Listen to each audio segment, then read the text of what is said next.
a deux grands ennemis dans sa vie. Le premier ennemi, c'est le diable, et le deuxième ennemi, c'est la peur.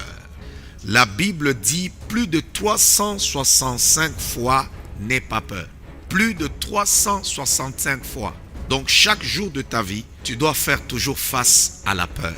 Il y a toujours des événements qui viendront pour te faire peur. La peur, qu'est-ce qu'elle fait? Elle paralyse. Elle va te paralyser. Elle te laisse au même niveau.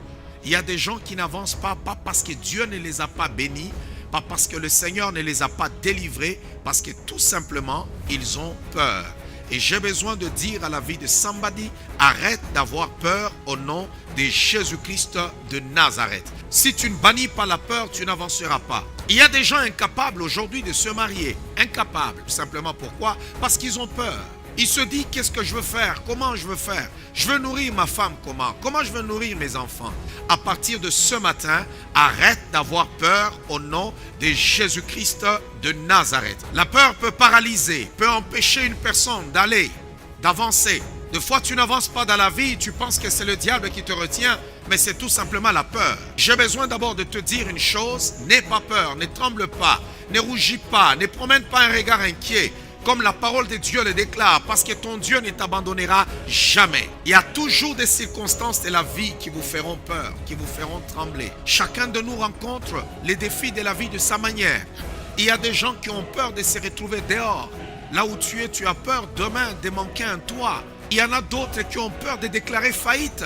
Il y en a d'autres qui ont peur que leur entreprise puisse flancher. Ils se disent, Seigneur, qu'est-ce qui va se passer demain? Parce que mon entreprise va tomber. Les autres ont peur de dire, Seigneur, regarde l'âge.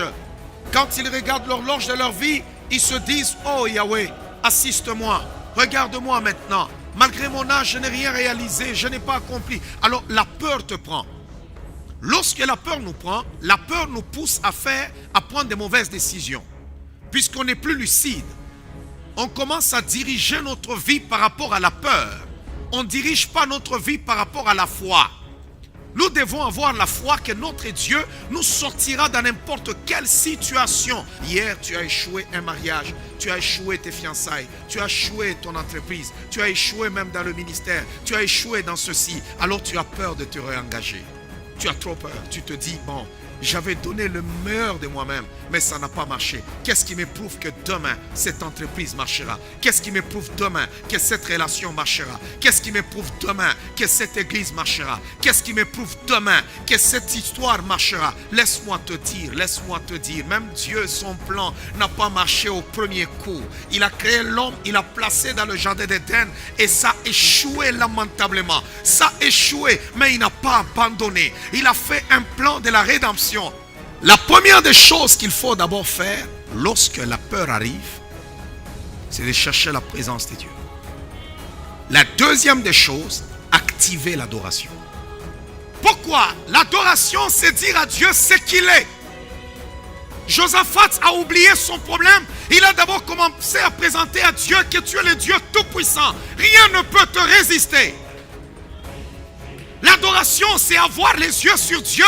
Et Dieu, lui, va prendre ses yeux maintenant. Il va les mettre sur notre problème.